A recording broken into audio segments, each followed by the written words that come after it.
Hello.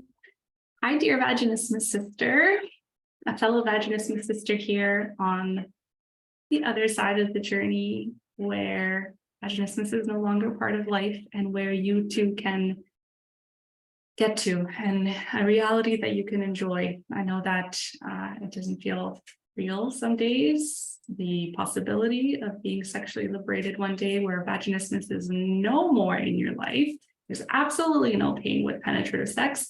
There's in fact incredible pleasure with penetrative sex. I know that sometimes that feels really out of reach. And I remember thinking about this idea and just being in complete disbelief that that would ever be possible for me. And I couldn't even imagine how penetrative sex could be pleasurable. That was just so far away from what I was going through with the excruciating pain that vaginismus brings that I can relate to that idea just seeming way up there.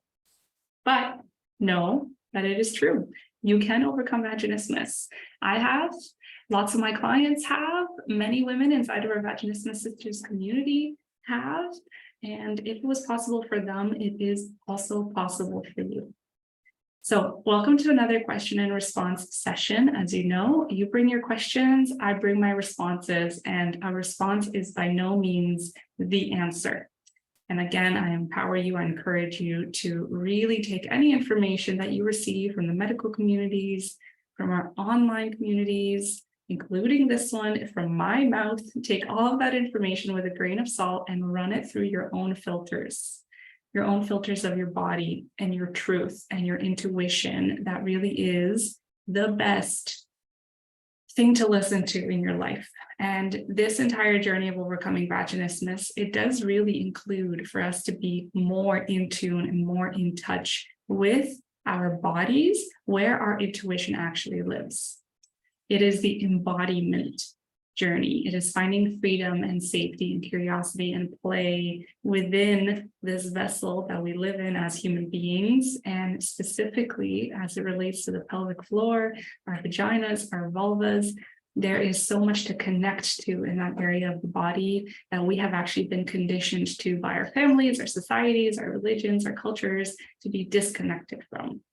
So overcoming vaginismus really is that deep journey, and there are so many layers to it, which I love speaking about because this kind of conversation is not had enough in our society. So if you are new to our world, welcome. I don't typically talk about myself, but I have realized that when new people jump onto these videos, it would be nice to know who they're speaking with. So hi, my name is Katrin, and I am here to serve you in your sexual healing journey.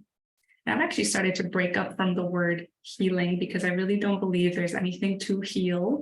There's nothing to fix. You are not broken. There are no changes that need to happen on a foundational level. Really, the journey of overcoming vaginismus is about us letting go of the layers that aren't really us in order to reveal the deeper parts of our authentic self that actually feels completely at home in her body. Safe to be, safe to express, safe to desire without any shame associated with that, and therefore safe to open. And again, vaginismus really is that journey of opening, from closing to opening, and all of the other beautiful things that come with that mentally, emotionally, and physically, and also spiritually. So we've got 4 questions today, with one question just having come in right before this video started. So I will love to get to all 4. And let's start. Know that you can include your question in the next question and response thread as part of our private Vaginismus Sisters community so that I can share my insights and thoughts on it next week. So first question, do arginine gels help? So for those of you who may not know what these are, we can have arginine as a supplement, like L-arginine, for example, but the gels that we're referring to here are these topical creams that can be used to promote things like sexual arousal.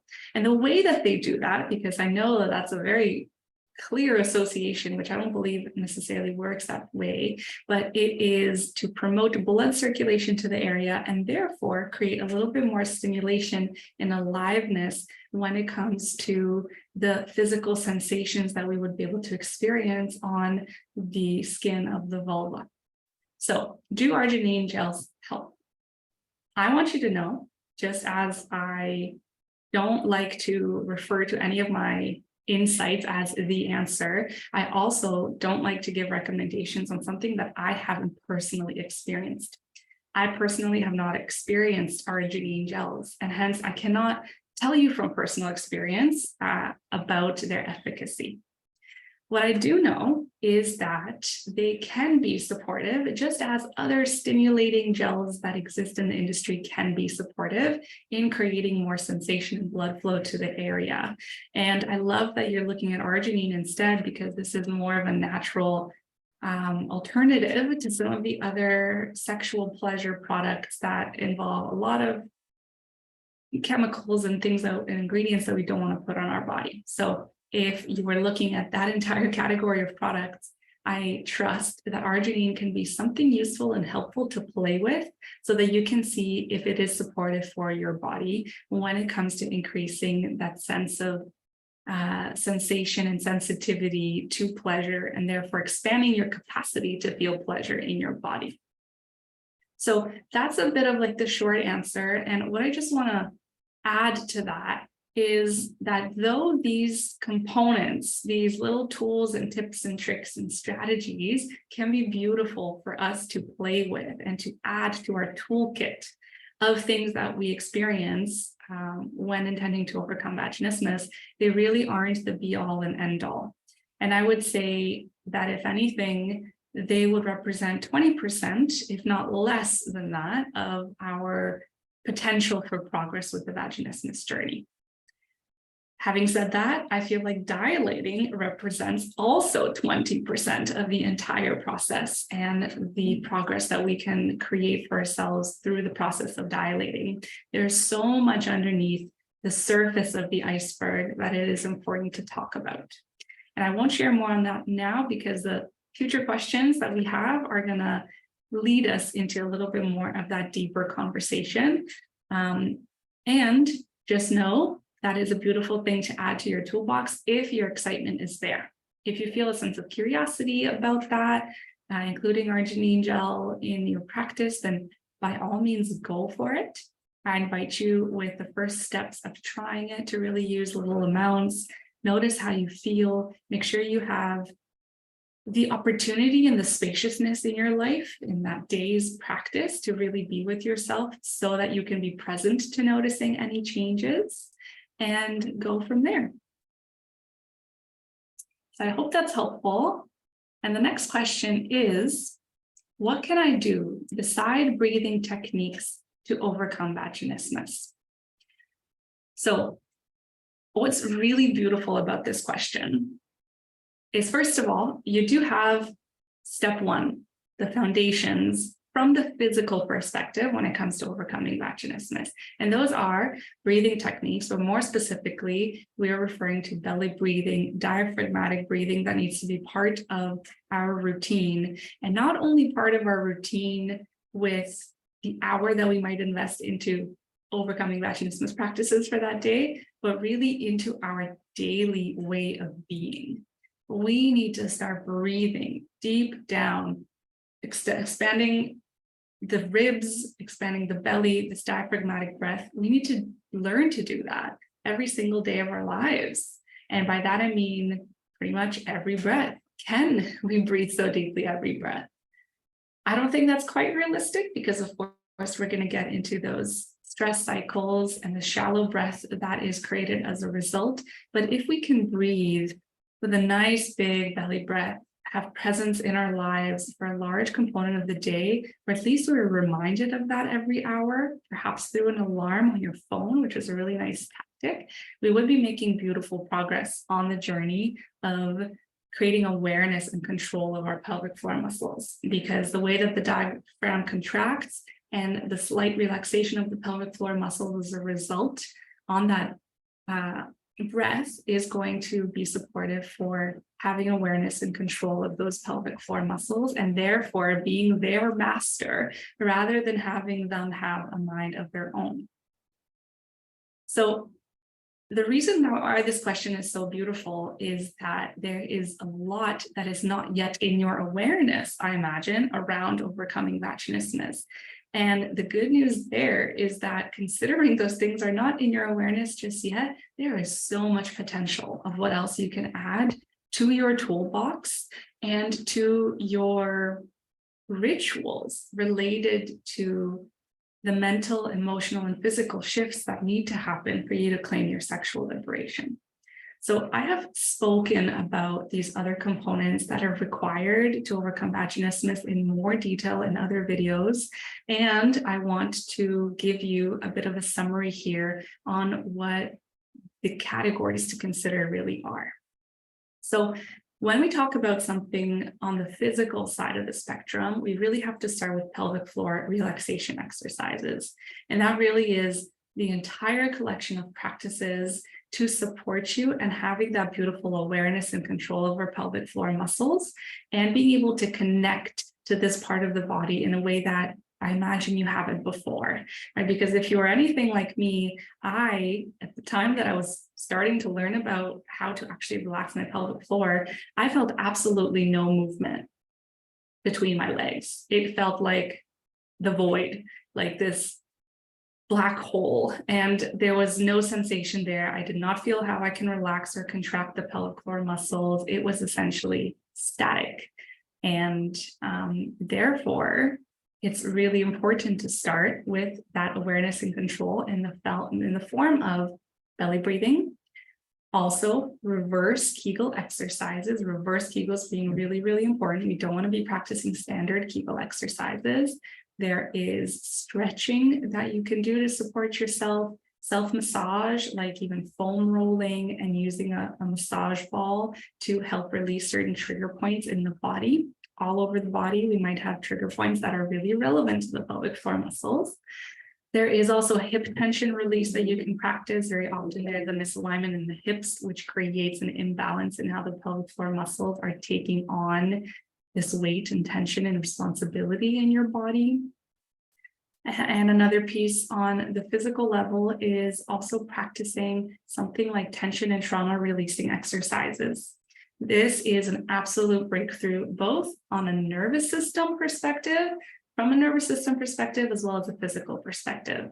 This is the way that I have discovered for being able to release tension in the pelvic floor muscles from the inside out, rather than through manual manipulation techniques like massage and even mind to body connection techniques like reverse Kegels. So tension and trauma releasing exercises help release that physical tension, but also emotions that may be suppressed and literally stored inside of our muscles and our fascia. So it's really, really critical in the physical and the nervous system related practices that you consider TRE, tension and trauma releasing exercises, to be part of your routine. And I mentioned nervous system because this practice helps us to downregulate the nervous system, to release even the daily stresses of life, but also very much those deeper layers of emotions that have been stored, and really to bring us back to this state of balance and a sense of deep safety, as well as safety and surrendering to the wisdom of the body. I can speak about this for hours. I support people with this kind of thing one-on-one or in our group programs. So TRE, really, really important in the physical and nervous system aspects. So aside from pelvic floor relaxation exercises, we really want to consider, and I'm going to leave the last piece of the physical journey to the end because it really needs to be there, it needs to be at the end, but we really want to consider the emotional healing that's required with finding openness in our body. Because what vaginismus really is our body saying no for us. There are reasons that live often on a subconscious level that we're not aware of just yet, for which our body is acting in this way. And vaginismus really is a protective body response. So it is the body's wisdom deciding for one reason or another that it needs to protect ourselves, protect us. Just as if somebody is throwing sand at your face, what your eyes are going to do is they're going to notice what they perceive to be dangerous coming at them, and they're automatically going to shut closed so that they can protect you from the sand coming at your face. That's exactly what vaginismus is. So from an emotional perspective, we have to be looking inwards and understanding the pains of our past that may not be processed yet, that may have to do with the reasons we're experiencing vaginismus. Perhaps the big T, but also very much the small t trauma that we've gone through in our lives, anything that has felt less than nourishing, that has left a mark on the way that our body and our nervous system are conditioned to be in the world. And oftentimes, because vaginismus is the freeze response, it is this survival mechanism that we've essentially taken as a default, as a standard in our lives, aka the freeze response, and therefore vaginismus, that we're really living in. And in order to escape from that way of being in survival mode, we have to be able to access a lot of the reasons and process a lot of the suppressed emotions that are a result of this freeze response that we got stuck into at a particular age of life. So the emotional healing journey is incredibly important.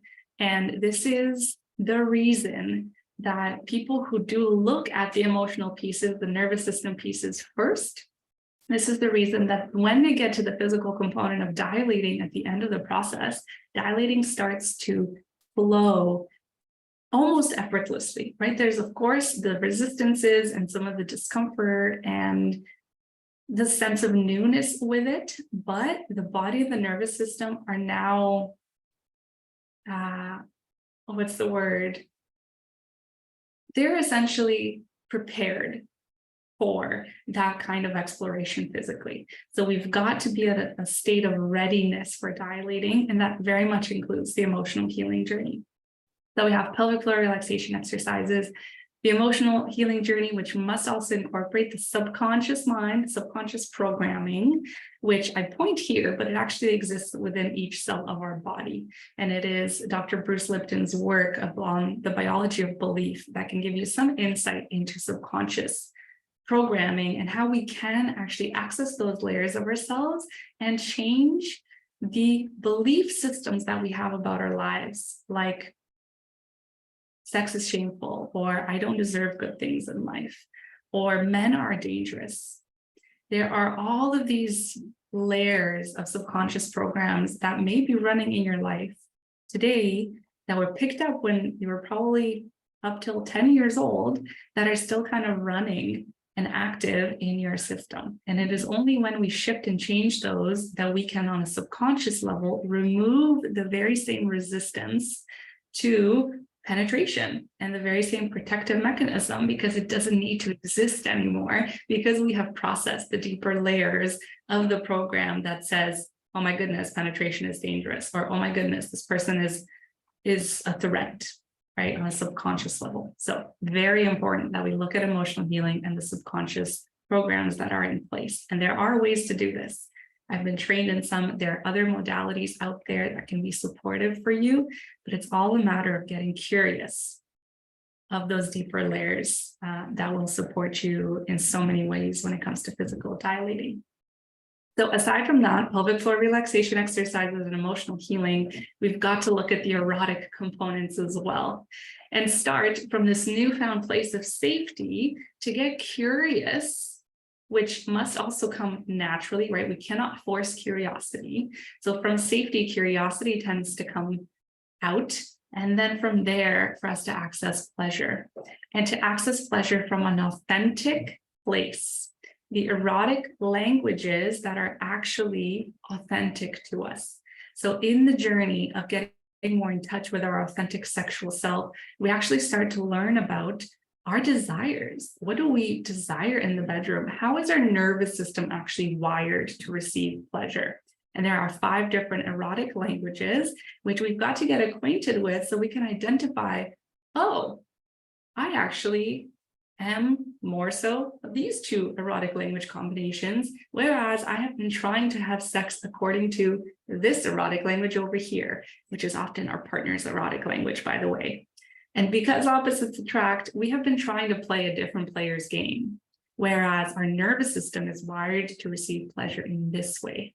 So we've got to start to play our own game and find all the beautiful ways of connection with our partner, even if their erotic language is different than ours, because there are ways that we can meet in the middle and that we can create experiences for both people that are pleasurable without actually not, staying untrue to our own authentic eroticism.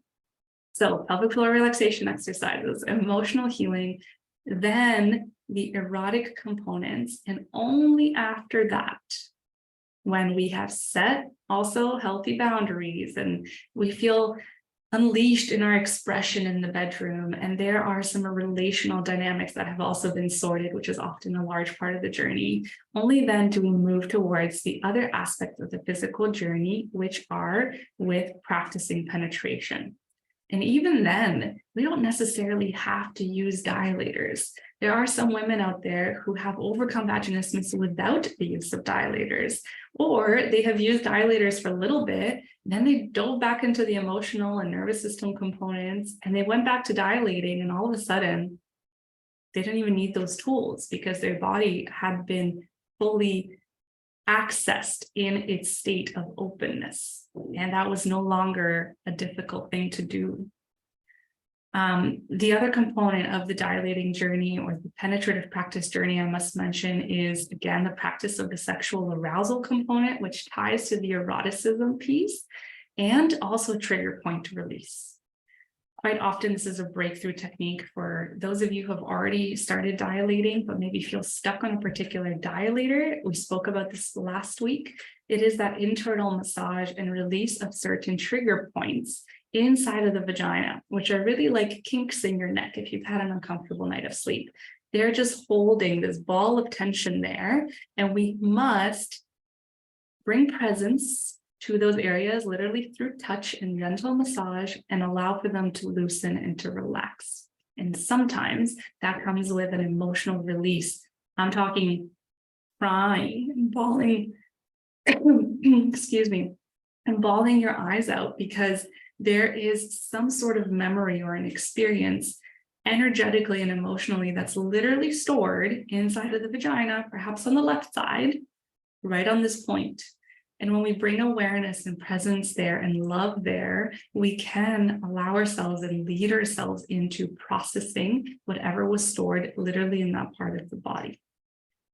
So that is a must addition to your dilating practice. And there are tools and techniques that are really helpful with doing trigger point release, which is also called vaginal de-armoring, whether it's by yourself, with a partner, or with a pelvic floor physical therapist, for example. So those are a lot of the things that you can do. And I know that it can sound overwhelming at times, especially when you hear them all laid out just like this. That is why we have community support. That is why you have me to help you create a plan of action and to create that sense of accountability and step-by-step plan for you to journey on, rather than feeling like you've got all of these things on your plate and you don't know where to start and you don't know in which sequence to go and you don't know when you're ready for the next step, etc. This is the very reason I've created our Sexually Liberated program, because it removes the overwhelm, gives you a sense of simplicity with the plan, and it helps you feel less alone in the journey. So I hope that all of those pieces were helpful for you. And if you have any questions in particular around particular steps of the journey, I invite you to include them for our next question and response session. So question number 3, how do I get past that initial fear of entry and the weird feeling I get when I try? So this is a beautiful question. And now I would be quite curious, and I wasn't able to get this detail from you, but I would be curious about how you explain the weird feeling you get when you try. This is how I would explain it from my experience. It feels like a sense of resistance. Oftentimes it comes with a long period of avoidance of even attempting penetration and vaginal entry. And hence the weirdness kind of lives in the fact that your body is in a state of rejection around even trying to penetrate. Correct me if I'm wrong, right? It feels like you want to do it and you almost like you have to do it, but the body creates, and then therefore the mind also kind of jumps on board with this state of weirdness. And like you put it more specifically too, it's the initial fear of entry. I want you to know that the initial fear of entry is absolutely valid. It is such a normal experience. That fear of entry is going to exist no matter how ready you are to penetrate. And this is the reason why I say this, right? So stay with me.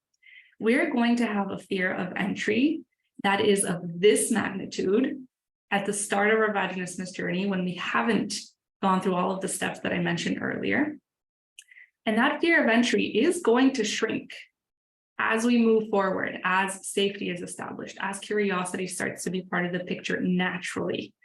As our sexual desire comes back online, as we access arousal more and more emotionally and mentally and physically, right? Because it's not just a physical game. That fear of entry was this big, it's going to shrink, but it's never going to go away 100% until you have fully claimed your sexual liberation, you're having penetrative sex, and you have gone through all of the leaps of faith and all of the beautiful, respectful to your body, safe practices that I invite you into. So I imagine that right now where you're at in your journey is that the fear of entry is a pretty significant magnitude that is therefore creating this weirdness feeling of your body, because your body is essentially screaming, I am not ready. I am not ready for this. Please don't put something inside of me. I don't feel okay with this. I am not safe. Vaginismus in itself is the body saying no for us. And oftentimes it is when we haven't had that responsibility be fully taken by our vocal expression that the body feels the necessity to say no for us. And by that, what I mean is that it is natural for the body to have this fear of entry and for vaginismus to be active, really, for as long as we haven't honored the body's no with our voice and our actions. As we do, as we let the body know that we've got it, that we are holding the safe bubble, that we are nourishing it and we are listening to it and we are hearing its no's and we are listening for its yeses, the body in our vagina, if you imagine her looking up at us, is going to recognize, Katrin just didn't dilate today because I didn't want to dilate. Okay, she's listening to me. She is taking back that responsibility of holding down the fort for us and being in alignment with our desires for the day. Okay, I don't have to do that as often anymore because I know that she's helping me with this. That's what the vagina is essentially thinking, if it could think. And I feel like it does have its own wisdom. So that is kind of part of the reality. But when we say no, and when we honor that no, the body's no, even 20 times in a row, that is when the body can feel safe to bubble up in its yeses again, because it can lean back, it can rest, it can relax, and it can say, I am taken care of. I know that I don't have to hold the heaviness of this task for us anymore. My person has taken back her no through her voice and her actions. I don't have to do that for us anymore. I feel safe. I feel safe to actually now have desires. I feel safe to want to be a yes. I feel safe to be curious and to try new things. And what would it feel like to have penetration now that my human has done so much of the emotional and erotic work to bring us to this level of curiosity? So this is a really, really important principle. And what I know as part of my experience and the women that I support is that when this fear of entry shrinks down to a sliver, that still requires you to have a little bit of a leap of faith for penetration, but it no longer feels like a anxious life or death kind of scenario. Then when you take this leap of faith, it's going to be incredibly, not incredibly easy, but much, much, much easier than it used to. The weird feeling that might exist over here might be tension in the body. It might be your legs actually closing shut unconsciously without you doing so really, but subconsciously, that's what the behavior is. That's what sends the signal and creates the behavior. It could be shaking in the legs, very, very common. And this actually takes us back to the practice of TRE and being able to do this consciously in a way that's actually supportive for your body to release tension and trauma. But if you've experienced a bit of shakiness in the legs and like maybe even your butt lifting off the table, these are all signs that we're not ready for penetration. Let us not force penetration today. Let us take a step back and do a lot of the deeper work and the deeper layers to help access that readiness so that now your pelvis can feel like she can relax. Your vagina can feel like, I'm curious about having a guest up in here today. What would that feel like? Rather than you've got to shut it down, you've got to create our cocoon of safety, we are saying no. So I hope that that's supportive for you. And if there's other aspects of this weird feeling that you're referring to, please let me know and I'll be happy to address those. Okay. So on to our fourth question. And this is a question from Elle. Just before this video, she shared, any sudden movement makes me tense up immediately. My partner moving the bed a little, trying to hand off the dilator when it's inserted, moving positions with the dilator in. How can I desensitize my body's response to sudden movement? That's an amazing question. And thank you for asking it. And I hope you can also see a little bit of the interconnectedness to my response just now with the previous question. What I imagine you're experiencing on top of, this tense up and the sudden movements is also this sense of zinging sensation of like, oh, no, okay, we're going back to safety, we're going back to freeze. And essentially the body's saying like, oh, no, I felt like I was safe over here, but now that this thing happened, now that we got a little bit startled, it is coming back to its cocoon of closure and let us not let anyone in, and therefore let us tense up and make sure we're okay. You may have also experienced the shakiness of the legs or the butt lifting off the table or any of the other body positions like the shoulders or the core, kind of this tense figure that really represents lack of safety. I'm not safe here. So why does this happen? This happens because our nervous system is still in a state of freeze. From the survival mechanisms that we engage in as humans and also animals do, right? The fight, flight, and freeze responses. Vaginismus is a freeze response, like I mentioned. And when our nervous system is not fully stable in a down-regulated state, when our parasympathetic nervous system is not active in its rest and digest state, and our sympathetic nervous system is actually at the edge of stimulation, and it is at the edge or even outside of that natural and regular sort of activity of the sympathetic nervous system, because it is a beautiful part of how our body functions normally and naturally, and it is necessary to be in the sympathetic nervous system. But when the sympathetic nervous system is in that state of survival, it really is accessing these layers of the fight, flight, or freeze that we want to move away from. So I imagine that the challenge that you're experiencing right now, and therefore the breakthrough opportunity for you, has a lot to do with nervous system downregulation. What I mentioned about tension and trauma releasing exercises might be the thing that supports you from moving away from this startling response. Correct me if I'm wrong. Do you too remember when you were younger, or even right now in your life, that you get startled easily? Maybe outside of dilating scenario that you mentioned, for example, somebody might walk into the room And simply with the slight movement of the door or the slight sound, you kind of jump a little bit. I used to be like this.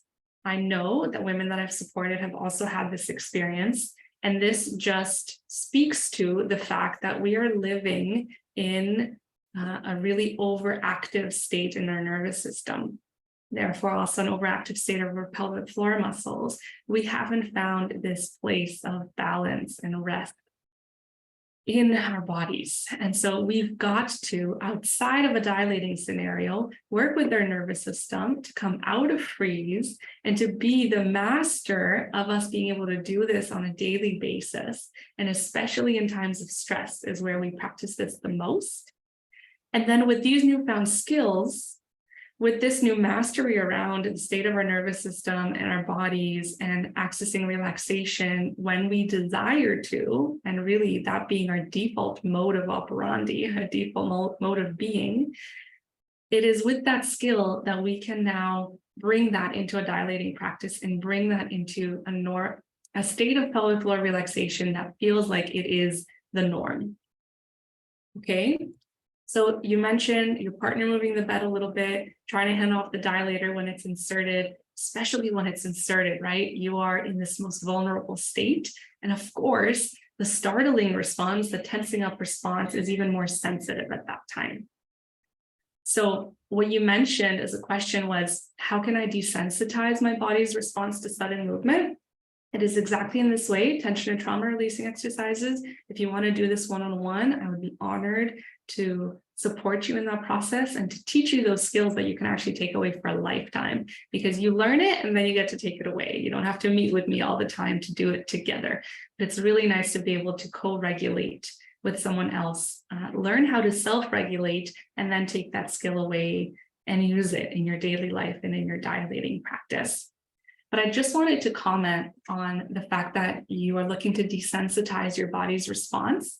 And I absolutely know what you mean. It is a sense of desensitizing in the way of not being at the edge anymore. But I want you to know that the path to finding this downregulated state in your nervous system often involves actually feeling a higher sensitivity, especially of emotions, for that first stage. Because what we heal, we must feel. And oftentimes this startleness may be related to past experience of feeling unsafe. For me, it was very much related to there being a lot of chaos in my household when my parents fought a lot. There were sounds in the middle of the night with them yelling at each other that didn't help me sleep and get a nourishing sleep, and therefore also brought my nervous system into a constant state of trying to make sure everything is okay, right? Walking on eggshells, not really being sure if people's moods are going to be supportive for a peaceful day or if things are about to explode again, right? So when we find ourselves in this freeze response in our bodies, it is very often associated to some sort of emotional pain that we are still holding in our body. We're carrying with us and we're letting it impact our daily experience. So in the process of downregulating the nervous system, we often have to come face to face with whatever that is, whether consciously or unconsciously, because you don't have to remember the memory, but we need to let the way that the body remembers the memory to be processed, for the body to process that energy. Sometimes that might mean during a tension and trauma releasing exercises session is that you access the state of sadness and tears, but you don't really know what it's associated to. It's just the body clearing of that. And that's an incredible sign that we are successfully purging and processing those emotions, and we're letting them be expressed. Because for the cycle of trauma to complete, we've got to come to this place of completion where we feel the energy, we experience it, we process it, and then we let it go on its way. So that means feeling to heal. And that's why desensitizing really is a little bit of becoming sensitive to it, almost like sensitizing, and then coming back to a state of balance. So you got to swing the pendulum one way and then come back to balance again. So I hope that that has been really supportive for you. As you can see, there is so much that goes into a journey of sexual liberation. There are many layers to it, and you get to lead yourself through the layers that you feel ready for. And I lead you to not rush into a physical process like dilating too soon, because I did that. I caused myself unnecessary pain. I deepened the cycle of pain. I hadn't worked with the foundational levels of pelvic floor relaxation and emotional healing and the erotic components of the journey. And maybe you have, and I trust and I know that a lot of you have made such incredible progress already, but maybe there is this one tidbit of something that you heard today that you can take away for yourself and say, I haven't paid attention to that. Erotic languages, what are those? Or, teary sounds interesting. I would like to process the sadness that lives in my body, in my muscles, and in my fascia.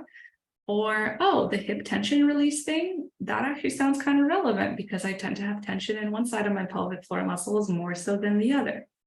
I trust that there is something for you to take away.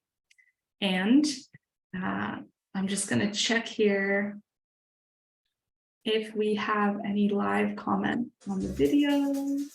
Not yet. So that is it for today. Thank you for taking care of yourself by tuning in. Thank you for your beautiful questions. And I invite you to celebrate yourself today. For those of you who have had a consultation with me or who I have supported privately or as part of our group program with Sexually Liberated, you know this tradition that we have at the end of our calls is to ask the question, what are you celebrating about yourself today? So take a moment and reflect, what are you celebrating about yourself today? Write it down if you would like to, and decide on one way to celebrate. And that might just be right now in the moment, and that feels perfect to you, but perhaps you can create an experience for yourself. Maybe it is to lay on the couch and have a nap for however long you desire as a form of celebration. Or maybe it is to go for a walk to your favorite coffee shop and get your favorite beverage. Whatever it is, pick a way to celebrate. This is something we don't do enough in our society. It is a foundational pillar in the way that I lead people through a sexual liberation journey as well. We've got to reflect on our wins and celebrate our wins and really be present to how far we have come and who we are becoming, who we actually are at the core once we strip away all these layers of who we are not and who we have been pretending to be in our society in order to be accepted and loved and respected, etc. So I celebrate you for who you are. I celebrate you for being on this journey with such self-leadership and power and compassion for yourself. I celebrate you for being strong, but also allowing yourself to not be strong some days because being strong is so overrated. And I celebrate you for being here. Thank you for being part of our community. I hope this has been really helpful for you, and I look forward to supporting you more. Bye.